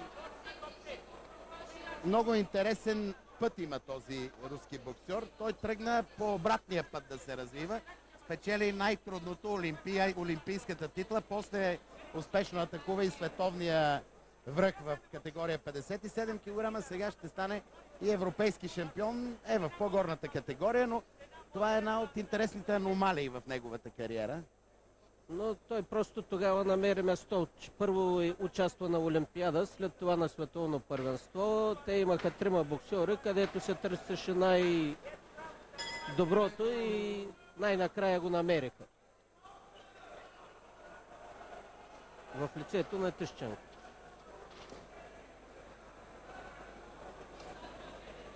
С 3 години е по-възрастен Крачик Жавакян. Той е роден през 1981 година. 8 години се занимава с бокс. Мисакян, Гревор Мисакян е негов личен треньор. За 167 път прекрачва ринга арменецът. Има 151 победи в своя актив. Това е 89-ият му международен бой с 79 победи. Шампион на Армения в 3 поредни години. Печелил е международни турнири в Чехия и Иран. Има бронзови отличия на състезания в Полша и в Унгария. Нито веднъж до сега не е атакувал европейската титла. Така че и за Крачик Жавакян можем да кажем, че турнирът в Пловдив е върховият в неговата състезателна кариера. Продължава да изпреварва своя съперник Тищенко. В същото време е изключително внимателен за атака в областта на дясната част на лицето, защото стана вече дума, последствието от аркадата личат. бързината си остава решително предимство в бокса. Така е, да. Аз искам само тук да кажа, че нашия Самет Хюсеинов, ако беше по-благосклонен жребия към него, може би той е един от боксерите, който с тази игра, където я показа, може би трябваше да е при медалистите. При всички случаи аз съобщих на нашите зрители вече за пътя на Хюсеинов в турнира. Това момче заслужава поздравление за коража. За дебютант той се представи изключително прилично. Повече от прилично. Не използвам по-сериозни епитети, защото в крайна сметка трябва да бъдем и реалисти. У дома е по-лесно да се спечели контестация, той загуби стартовия двубой. Оставаме му възможност в бъдеще да докаже, че не случайно е с титулярно място в българския отбор. Така е, той е млад състезател, на него много може да се разчита много. Това му е първо голямо първенство.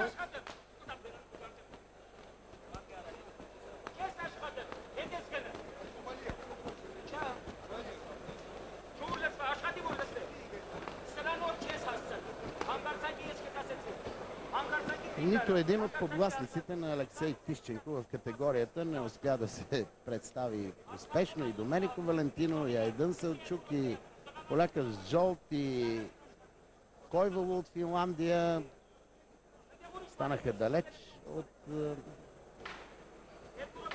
най-доброто, на което са способни. Мисля си, че Самет Хюсеинов ще подобри с 2-3 места позициите си в ранглистата на тази категория до 60 кг. Очаквам да се приближи до 16-то, дори и до 15-то място.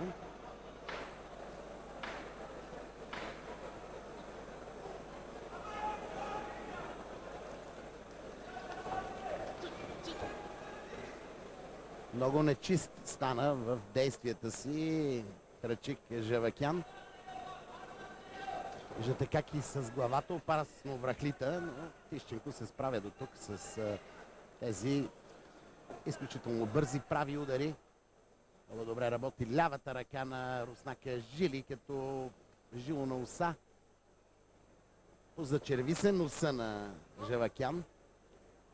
Така е, той намали предпазливостта за защита и вижда, че вече няма какво да губи и просто почна да се хвърля малко неумислено в атаката, да търсим някакво друго развитие. Оправдан е този риск при такава разлика от 20 точки. При това срещу голям шампион, какъвто е Алексей Тищенко, няма какво друго да се прави, освен да се рискува. Така е, но... Могат да се получат повече от нормалния брой удари при такава ситуация, но какво от това? Така е, той за това се е качил да търси просто максималното, където мъче да го покаже, но просто руският състезател не му позволява.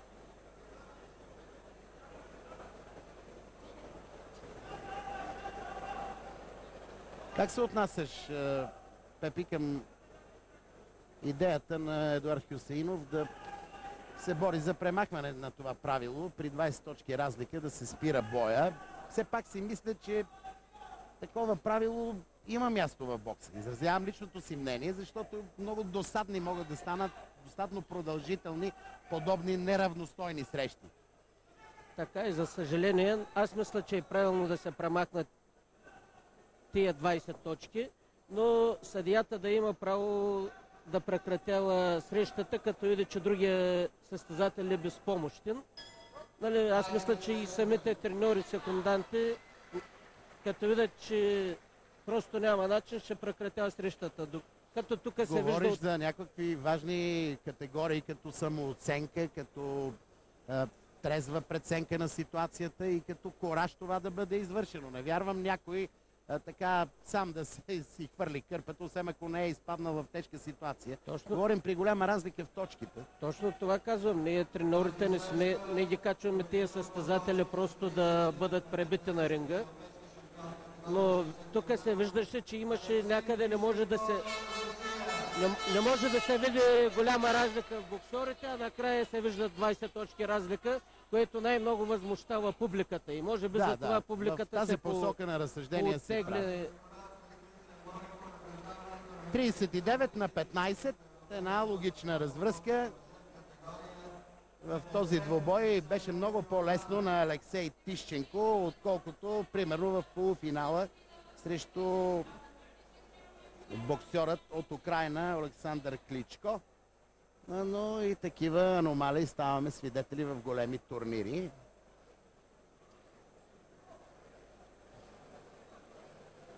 Това е петия златен медал в актива на руския отбор.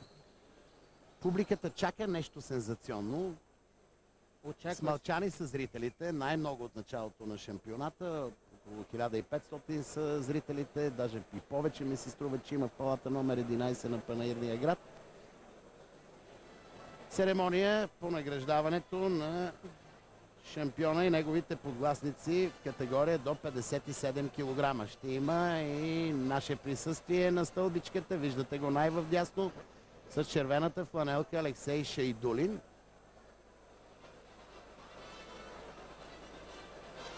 Той заедно с боксера от Англия Стивен Смит ще получат своите бронзови медали. С сребърно отличие е Шехин Имранов от Азербайджан. Шампион на Европа, категория 57 кг, Алберт Селимов от Русия.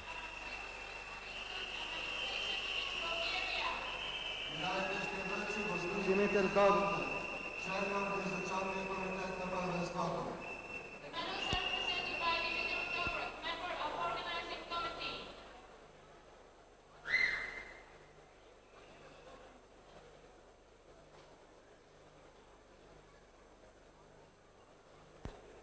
Европейски вице-шампион в категория 57. Димитър Добрев, един от големите имена, едно от големите имена, един от най-заслужилите в българския бокс личности, връчи отличията на бронзовите медалисти.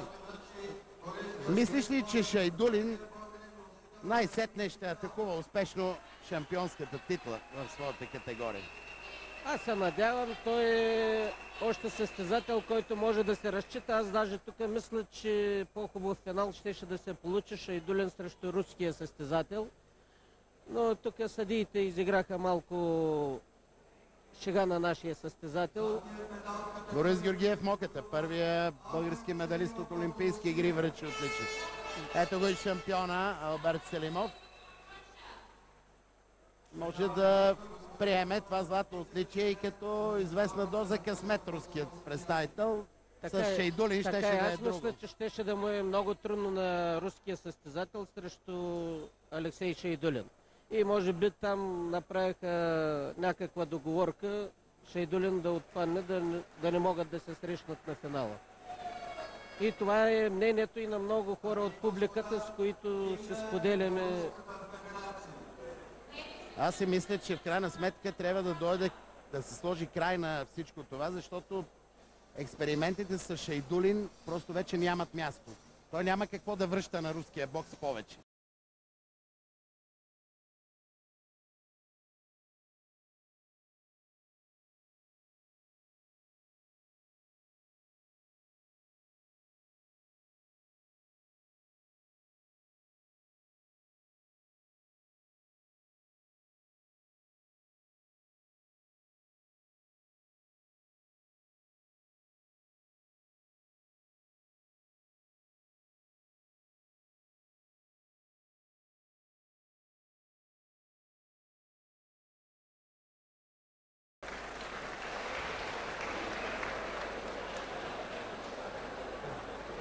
Брани да говоря с Моката, каза, че не е добър събеседник, а Весела Лечева. Такива неща стават понякога. Риска на живото предаване ни изправя пред какви ли не минимални дефекти, но с тях ще се опитаме до края на предаването да ги изчистим. Така или иначе насочваме вниманието си към поредния финал. Той също е с българско участие. Борис Георгиев, втората ни голяма надежда, ще се качи в синия ъгъл. Срещу него Олег Комисаров от Русия. Ако някой може да сложи край на руското надмощие, това без никакви оговорки е боксера на Славия Саламандър. Ако си повярва, ако прояви онзи дух, който многократно го е съпътствал, то Борис Георгиев си мисля, че ще направи подобаващ завършек на борбата в тази категория. Виждате как на крака го приветства залата, всеобщ любимец на зрителите, столичанинът. Нормално Ангел Ангелов също да бъде максимално концентриран. Ето го Олег Комисаров.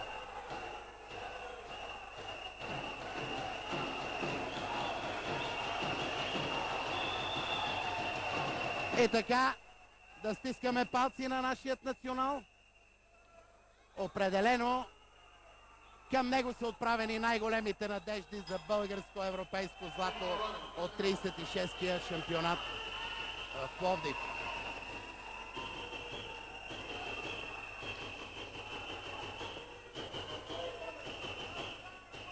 Проучващи удари прави с предностоящата ръка. Никой не бърза да разкрива намеренията си. Малко далеч остана Комисаров от серията на Георгиев.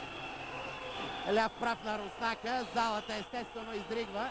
Отново този път късо ляво кроше. Много активни са руснаците. Много хитра тактика са предначертали. Активен бой от началото, натрупване на преднина и после по-спокойно развитие на нещата. Борис трябва да отчете всичко това и малко по-бързо да направи подготовката за десния прав. Ето го и него. Идва след хубав финт с лявата ръка.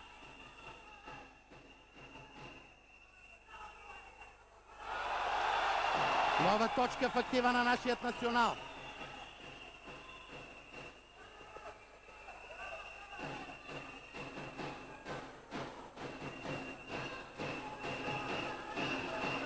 Хубава размяна. Ей, Борис нанесе удар. И Борис нанесе удар. Ще го видят ли хората край ринга най-накрая? Хубав десен прав. Борето се връща в срещата.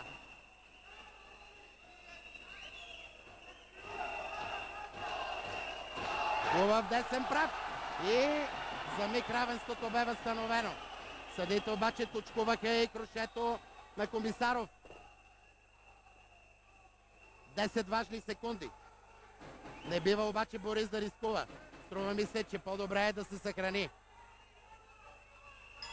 Точно така, мъдро повредение на Борето в края на първия рунд. Коментара на шампиона. Слушаме Петър Лесов. Боре Георгиев започна малко плах от този рунд. Просто имат една среща, но този рунд беше нещо като разузнаване. Надявам се, че Борис Георгиев ще предизвика руския състезател да се хвърля в атака. Само трябва да вземе една-две точки преднина, да предизвика руския състезател да тръгне по-остро в атака и Боря да почне да се заиграе в неговия стил на игра, контратакуващия стил. Което мисля, че ще му донесе победата. Прояви кораж Георгиев. Ето ги тези моменти в последните 40 секунди, в които той, мисля си, с тези десни прави, респектира своя съперник. В много от срещите именно втория рунд се оказа решителен за крайния изход. Дали ще бъде и така? И в този финал. По една точка за двамата при поредната размяна. Това малко по-агресивно започва боя Комисаров. Той знае, че върху него ще тегне и давлението на публиката.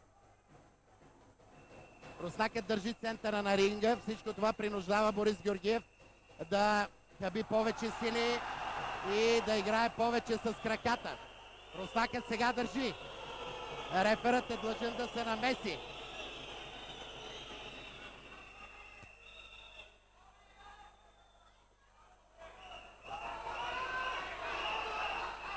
ама...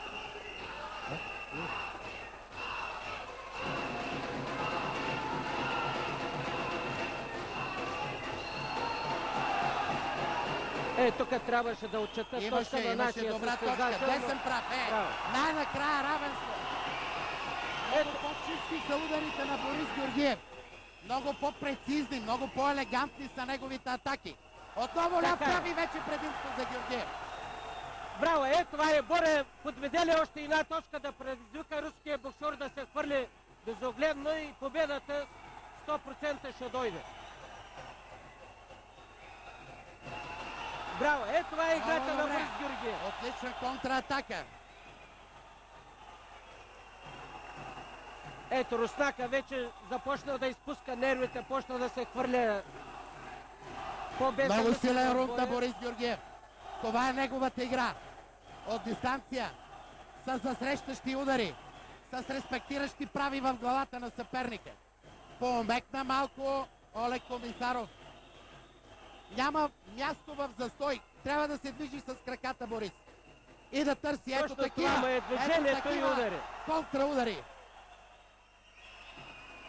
Сега едно ляво круше спря за миг движението на нашия национал.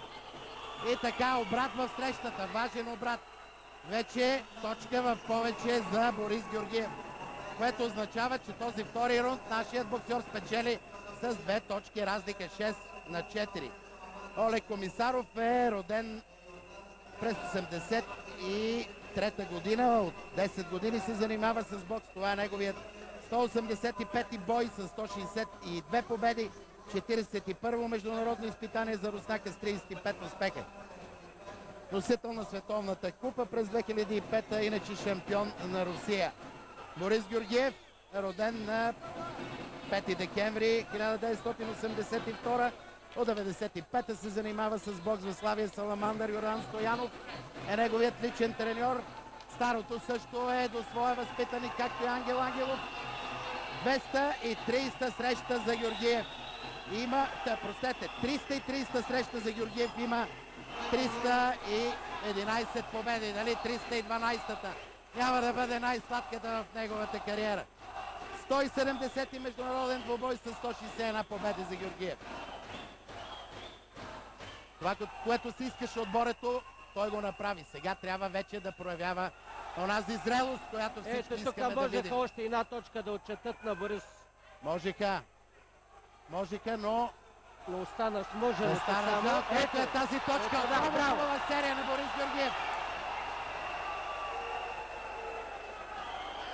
Имаше и 13-та точка за нашия национал. Жалко, че компютърът даде актива на страната на Комисаров в края на размяната. Ето за това говорихме. Боре да може да... Прекрасна игра на Борис Георгиев от полудистанция. Да предизвика руския боксер да тръгне, да може с силните десни контриращи удари.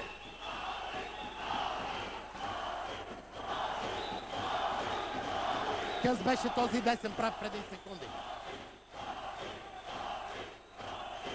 Виждаме, че руснакът се опитва да го загради.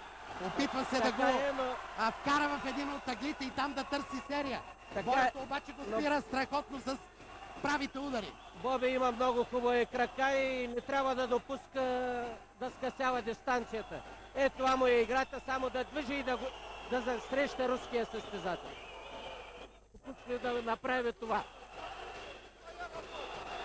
Той вече има медали от европейски първенства. От европейски, световни, но за съжаление няма златни. За съжаление няма злато. Има и отлични от олимпийски игри. Фатина стигна до олимпийския бронз. И тук в Пловдив си мисля, че е дошъл големия миг на Борис Георгиев. Реферът на само Швеция дава начало на решителните последни 2 минути. Ще стискаме палци тия 2 минути да са също успешни, само да не получи някакъв случайен удар. Мисля, че проблем няма да има. Намалява се аванса на Георгиев. Хубав ляв прав корпуса на Комисаров. Ето още един на Още един контриращ удар. Плува в свои води Борис Георгиев. Отново този път ляв прав в тялото на съперника. Съдиите го точкуваха веднага. И отново ляво круше. Бързината е много по-голяма на Борис Георгиев. Това е красотата на бокса. Сега смени гарда нашето момче. Пусна дясната ръка напред. Боксер може да играе двата и гарда с обратния гард. Сега в момента просто със същество руския състезател не знае каква атака да предприеме. Това също предлага неяснота на съперника. Точно за това го прави Борис Георгиев. Майсторски, по-шампионски играе този финал момчето от София. Тук по една точка за двамата, но Борис продължава. Продължава да твори на ринга. Продължава да бъде. Секунди пред златния медал. Този златен медал, който ще бъде особено ценен, защото ще бъде постигнат при такова смазващо руско превъзходство, каквото не сме виждали от години на европейския ринг. Така е, може да поздравим публиката, която подкрепя много силно Борис Георгиев. Публиката се превърна в решителното обстоятелство за успеха, естествено, като допълнително условие, защото Борис сам се постара да направи всичко. Игра елегантно, игра разумно, игра като голям боксер, игра като бъдеш голям шампион. Той няма право да мисли от тук нататък към нищо друго, освен във всеки голям турнир само за едно – златния медал. И така, ето го финалният гонг. Браво на Борис! При резултат 25-17 нещата приключват така, както всички искахме да ги видим. Приключват с европейско злато за България, категория до 64 кг. Тази нова сравнително категория вече е българска. Преди 2 години в Пула руската школа спечели в лицето на Александър Малетин без борба. Сега руснаците са детронирани. Детронира ги Борис Георгиев. Детронира ги най-качественият наш боксер в последните 5-6 години. Браво, Боре!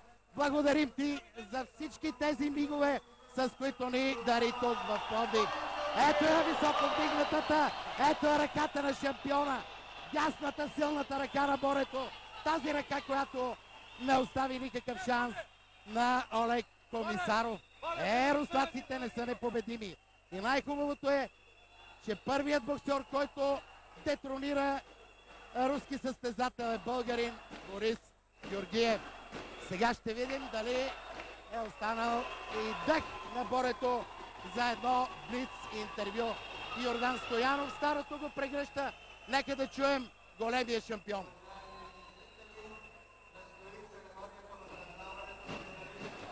Нека да отворим и микрофона на репортера Петър Иванов, за да могат зрителите да чуят шампиона.